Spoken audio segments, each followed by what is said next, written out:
Hello, everyone, on our UGA Sports YouTube page. I'm Dayne Young. That's Brent Rollins. We do Film Don't Lie over on UGAsports.com, where every week we go through and tell you what we saw from Georgia's game film. This has been an article that we've written for a couple of years on UGAsports.com.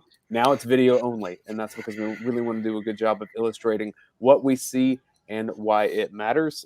Brent, Georgia's defense, obviously an advantage in a lot of ways to get a lot of guys in the game against a team like Charleston Southern, but you still have to go play. Yeah, you still do, and they played well, and they obviously completely overmatched them, as they should, and we knew that was going to be the case. But for me, as much of this game was about, all right, what are we going to see in 2 weeks against Alabama? That then, hey, this could be something that we saw here, and then what's it look like against Alabama? And then also at the very end, just highlighting some young guys that we haven't really seen a whole lot of that did some things. And it was fun to see some of those young guys that are going to be that next wave, because we know, looking at Georgia's defense, you've got Jalen Carter and you've got Keely Ringo returning, and that's probably about it. This first play that we're going to point out, we have two angles of it. So let's start with the sideline view and tell me what you see. The biggest thing you see here is you have Robert Beal on the right defensive end as the right defensive end, and you have as the left defensive end Channing Tindall. So obviously no Adam Anderson, and he's not going to be there the rest of the season. Nolan Smith out after hurting his arm somehow, whatever it is that he hurt against Tennessee. And all right, now that's your two guys that played a lot of snaps in those positions on the edge, and now you get to see what is Georgia doing to combat that. Coach Donnan was the first who kind of mentioned this on the UGA Sports Live program, but hey, they're going to put all three linebackers on the field. And because they're just their best players, and that's what you got to do, is you got to get your best players on the field. And Tindall is the sort of edge rusher in this role. I don't know. I would probably prefer, because from a size perspective, I would prefer Quay Walker be that guy if you're going to pick between the three. But still yet, Tindall here and then Beal on the other side as your two edge rushers in a third down situation. Yeah, and Bill kind of stutters back a little bit. Yeah. This is an onslaught from the left side of Georgia's defensive line, trying to crash into these blockers on the right. Yeah, and what's interesting, the running backs / fullbacks for Charleston Southern actually did a decent job of picking up blitzes. Sometime there was maybe 2 or 3 times that they did a really good job of that. But the biggest thing to show with this play is not so much, it's just the look of it and the personnel standpoint, but then the other view, when we look at it from the back. Well, quickly before you get there, we obviously have to point out, really good play on the ball here. Yes. I mean, we saw it in real-time action, but Georgia in the open field, I think a national championship can be won or lost by these one-on-one, sideline, open field kind of plays. That's encouraging to see. Yeah, and obviously what you saw is Georgia played a lot more one-on-one type coverage in this game. But this is the thing I want you to watch here is Tindall on the screen, on the right side of the screen, the defense is left. Watch how he initially pushes into the middle of the right tackle. And any sort of pass rush drill that I've ever seen, any coach, don't rush through the middle. Like, pick a side somehow. And the thing for him is, because of his size, he's 6'2", about 230. He's going to be going against tackles that are going to dwarf him for the most part, from a size perspective. So if you can't get him by him from a speed perspective, what then is your secondary move? And right here, he does a good job of engaging, getting extended. All right, then what's your move? Do you rip through? Do you swim? What is your second move outside of just doing this? Now, granted, because of the blitz, it might be something where this is his job on this play, is to engage and keep the quarterback in the pocket. That's completely possible. But still yet, what are you doing to sort of make, what is, again, that ancillary move? And it's something that you see evolve maybe over the game a little bit. He now has, I think, 48 pass rush snaps on the season, and he's gotten a lot of pressures. But obviously those have been more from the second level at linebacker as opposed to truly on the edge. And I do want to point out Jalen Carter, just the athleticism of what he tries here. And we see this sometimes too, but just to crash around the end of the offensive line that's a big guy to be able to get out there. You hope he can make that swim move, get to the quarterback, and he has sometimes. But still, just the fact that he has that ability. Not many guys that play at that position, interior defensive line, can do that. Yeah, no, and obviously I think they were trying to sort of use some various blitzes and get this thing kind of over with quickly in terms of being able to play the other guys. But still, yet again, it's interesting to watch Tyndall as a pass rusher, and it's one of the things that we're going to see throughout all this. All right, here we go. A little stem at the beginning. We see this a lot from Georgia. Reason, it gives your lineman a different look, and it gives the offensive lineman something else to think about. You're kind of changing the attack angle. Yep, changing the communication, changing who has who, changing slide protection. And what do you see here? Oh, the center, instead of being head up, looks to the left. Oh, by you. And this is where you see, and that, like I said, I would almost prefer Quay Walker being that edge role because Tyndall is so fast and so good as an edge rusher. Now, the other thing here, yeah, definitely do that. But the two other things here is, one, you watch Trayvon Walker on the right side of the screen, the left defensive end, that he tries to get cut, athletic enough to just avoid that, back off, and then go attack the QB. And then lastly, the thing I hate about it's the one negative about all the speed that Georgia has on defense is if injuries occur a lot of times for them, it's going to be because of friendly fire. And watch what happens to Jordan Davis at the end of this. Right? Oh, whip right in the leg. Like, just, an athlete trying to make a play, and you end up, like, I know in the Kentucky game, Devontae Wyatt or Quay Walker, one of them, I think Walker got hit by Wyatt, or Wyatt got hit by Walker, one of the two. And it's because of the running around, the speed, and trying to make plays. But it's the friendly fire a lot of times that really just kind of ends up hurting you, or at least hurting teammates. Luckily, Jordan Davis is a freak of an athlete to be able to avoid some of those things. Now, here, the biggest thing to show here is twofold. One, you have Chaz Chambliss, number 32, the right defensive end, played early in this game. So no Nolan Smith, no Adam Anderson. It's like, okay, who's the next guy after Beal? Well, you got to see, and some of the plays, by the way, that he's made recently, and when you look at his actual grades, from a PFF standpoint, he's actually graded out quite well over the season in the snaps that he's gotten. But Chambliss is a guy who got those early reps. The other thing with this is Charleston Southern actually threw at Latavius Brini a good bit, much like every team has tried to do for Georgia. And with no Chris Smith as that second star in that second star role, you also saw William Poole with the in the slot position, at the star position. That right, back up just a little bit. There you go. Oh, back up just a little bit more, because we're going to watch him get beat. Right there. All right. See the white socks. That's Mr. Poole there, right here, and he kind of gets a little beat on this play. Obviously, the quarterback's has no chance, and is just kind of throwing the ball out for grabs. But Chambliss does a good job here of getting the edge and then trying to push the tackle back into the quarterback.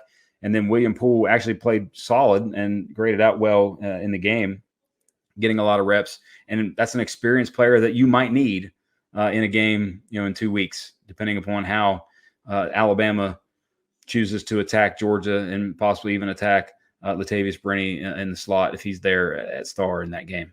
And, from a personnel standpoint, Dan Jackson has been really important for this defense. Yep, very solid. And against Tennessee, when he kind of came on the field, gave an extra defensive back, and then the things they did with Chris Smith moving around too, gave Georgia options with the defensive backs. It's a pretty thin position for the Bulldogs. Two things with Jackson. One, he's been physical. Like, there was a play later in the game where he flew up and made a good hit. And two, he's not gotten torched. Like, it's not a minus. It's not a leave a complete gap kind of situation with him. He's been sort of right place, right time for the most part all season. There's a few times he's been beat, in a one-on-one type situation. But still, if you can come into the game and not be a minus and not be someone that the defense is looking to attack, that's a big deal. As much as playing great, it's a big deal. Next play. Next play, we have same situation that we had earlier. We have all three linebackers on the field. We have Beal as the left defensive end on the screen, on the right side of the screen. You have Tyndall as the right defensive end on the left side of the screen. And what do? They meet at the quarterback. This is ideally what you want to see. Secondary move. Obviously, the quarterback has nowhere to go with the football initially. Not so much that they were initially, I mean, they were blocked decently well. And a lot of times this ball is going to come out against a good team, obviously. But again, secondary moves, no fight, or not necessarily no fight, but continual fight, continually going after the quarterback from them. Keep doing that, and you can be successful on the edge. The other thing that I wanted to point out here, and the way that this happens, look at Mr. Carter here in the middle. The amount of guys that he occupies one-on-one on the edges, that as we see how this happens. But Jalen Carter is such a difference maker for this team, for the space that he occupies and the attention that he draws. Yep, very much so. Very, very much so. And Georgia did make the tackle here, which Georgia's a pretty good tackling team. I don't say that in jest, but once you get in the backfield like that, you got to make the tackle. And they're basically probably, I think, I haven't looked at the numbers recently, but I'm sure they are, because they always are. They're the best tackling team in America. Yeah. And that's actually what this play is all about, is quick little play action fake, ball gets out to the far right of the screen, and look who's there quickly to make a tackle. That is Mr. Dayne Kendrick, who, after having a missed tackle percentage of right around 11% in his, I think, 7 missed tackles in about 60-something attempts in his 2 seasons at Clemson, he has now only missed 2 tackles and basically cut that missed tackle percentage in half this year at Georgia. And it's one of those things where it's just what Kirby Smart and Dan Lanning and this team demands, and the attention to detail that they pay to tackling.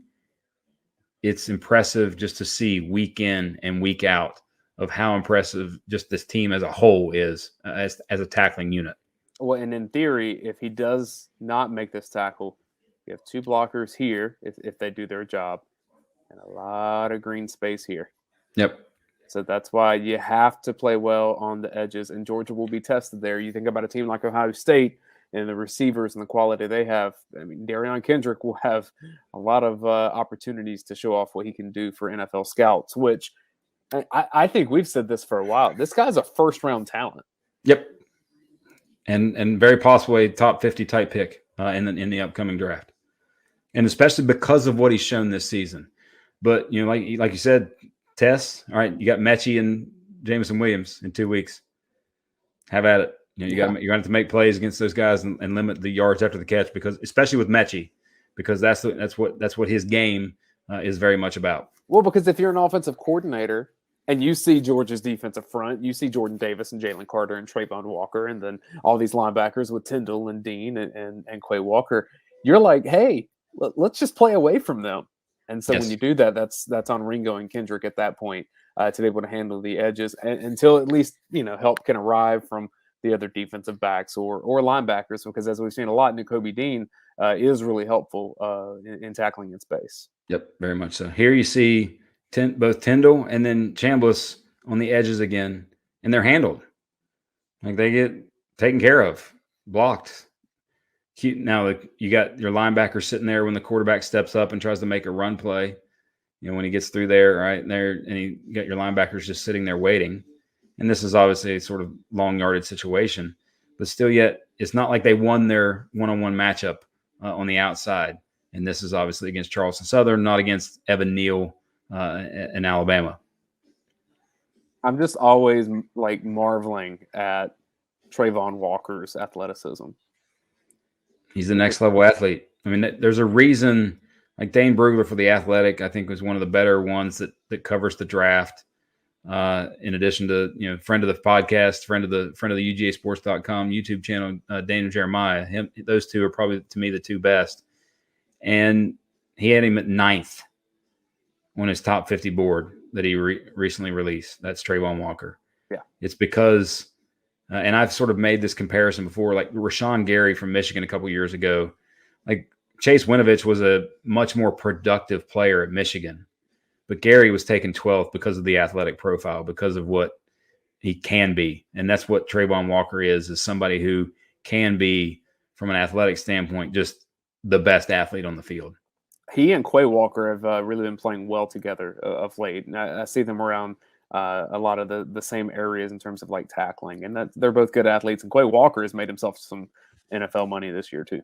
Yep, as has basically everyone who stepped on the field for the most part for this defense. Now, this to me, by the way, this is the scariest of all these, where you have those three linebackers just sitting there hanging out in the same space. Like, I can't even imagine, like, if I'm an offensive lineman looking at that being like, okay, which super freak athlete do I really want to block in this situation? And what you see here is Tindall comes and then gets around the edge and gets unblocked. And this is the one, like I said, where if I'm Georgia moving forward, especially against Alabama, I hope Nolan Smith is good to go and ready to go. But two, I don't want to see as much of Tindall on the edge as I do in this role. I'd rather have this kind of setup where instead of having the 4 down lineman and Tindall be an edge guy, where you have Walker and Chambliss or Walker and Beal as your edge guys, and Tindall is just kind of flying around and finding a hole because he's so good at it. His speed is sort of next level. Like I said, 48 pass rush snaps now, 13 quarterback pressures, 8 sacks on the season. He has that special talent. He's going to get drafted, and he's going to get drafted because of it. And I think a lot of people may say, well, look at all this space here in between Trayvon Walker and Jalen Carter. You know why that's possible? Because he's Jalen freaking Carter. Yes. And look what he does. Yeah, and they do a great job of covering all the gaps, covering all the possibilities with their twists and the stunts that they use along the defensive lines and the wraps, like that, the wrap that Carter is doing there. And oftentimes what you see is the outside guy going first, the inside guy wrapping around. And that's the difference that Georgia's defense has against any defense in the country, is they can wrap guys like Carter and Jordan Davis and Devontae Wyatt around to the edge, knowing that they're good enough athletes to keep the quarterback either in the pocket or chase them down if they try to escape the pocket. The funny part of this, you have those 3 linebackers, and then all of a sudden, not intentionally, but Georgia schemes this in a way that Chaz Chambliss gets triple teamed right in the front. There you go. Uh-oh. Yes, that's bad news for the offense, bad news for the quarterback. And that did not feel good. And Brenny on the good coverage on the backside of that play with the pass breakup. All right, lastly, this is about some young guys. And one of the guys who heard a lot about from a recruiting perspective, but had only played 2 snaps before this game. He played 2 snaps against UAB, and that's Xavier Sorey, number 18, who is right now the left inside linebacker. And that was one of the things I wrote about after the game in terms of when you look at the young guys from a linebacker perspective. Dumas Johnson, who's standing to the right of him, body type, Nakobe Dean, like 6'1", 220, 230 pounds, low to the ground, very quick in tight spaces. And then you got Sorey, who's 6'3", probably about 220 now. And then you got Smile Munden, who's also 6'3", 225. That Sorey and Munden kind of profile as your Walker and Tindall types, with Dumas Johnson as your Nakobe type in terms of what that's going to look like next year. And Sorey sees this. Sorey sees a hole and attacks with some nasty and some I don't care to hurt somebody kind of here and full speed with this. Boom, lays the blow and makes a play. So that's one that was good to see. Another along the defensive line, I don't think he's actually in this play, but Ingram Dawkins, the kid out of Gaffney, South Carolina, was the second highest graded defender in the game, according to the PFF grades. And then this last play here is a person who's likely going to get a chance to play early next season, and that's David Daniel at safety, the left safety on the screen. Right there. Yep. Sees the play on the outside, tacks it with under control, and then closes into the shadows and makes a play on the ball, and is physical making that play on the ball. So young guys that we haven't got to see a whole lot of this season, especially defensively. That's the key. Especially you think about the offense. the entire skill position outside of the two, outside of Stetson and the two running backs is young guys. And all those guys are, for the most part, are going to be back. The defense is basically going to be almost entirely gone. So you haven't really had a chance to see a lot of the young guys play on defense, and it was good to see that on Saturday. And coaches are looking for the little things here, like the communication on the motion man, to make sure that everyone over here knows what's going on because the formation is changing. Yep, that's Javon Bullard, who's played a good bit, and then Kamari Lassiter on the bottom of the screen, 13, played a good bit. William Poole getting some run again there, and maybe somebody as an experienced player that at least has been around a long time, maybe hasn't played a lot of snaps, but somebody who you might see in an emergency type role. But good to see Daniel, Ingram Dawkins, Sorey, Dumas Johnson, Munden, all those guys get some run, get some PT, because it's one of those things when you think about it. How many practices and how many reps have they gone through since whenever they got there? Like it's a grind, and you need that sort of payoff to, hey, I get in the game and I get to go hit somebody else that's not my own team. And that's a big deal for them. And it was good to see that those guys got those snaps. It's a wealth of riches for Georgia when some of the athletes, the caliber of those guys, you're talking some 4-star guys out there that are, hey, let's find a way to get them in the game, along with some of the walk-ons and scout team guys that get to have the memory of playing in Sanford Stadium.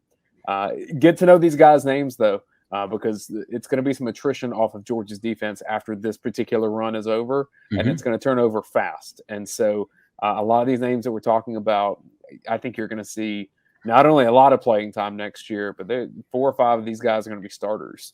Yeah, definitely. Georgia can bolster the roster in other ways. Maybe you have a true freshman that's a stud coming in a really good class. Or sign 5 stars from the state of Florida like they did on Sunday. Yeah. Recruiting season is over for Dan Mullen, and so is his actual season for it's him. never over in Athens, Georgia.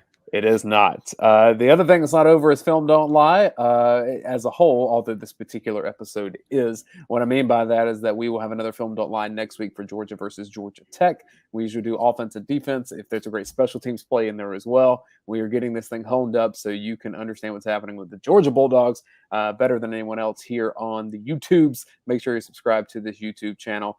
We're growing quick, and we want to be the biggest Georgia-based YouTube channel over here on the internet. For Brent Rollins, I'm Dayne Young. Check out our work over at UGAsports.com.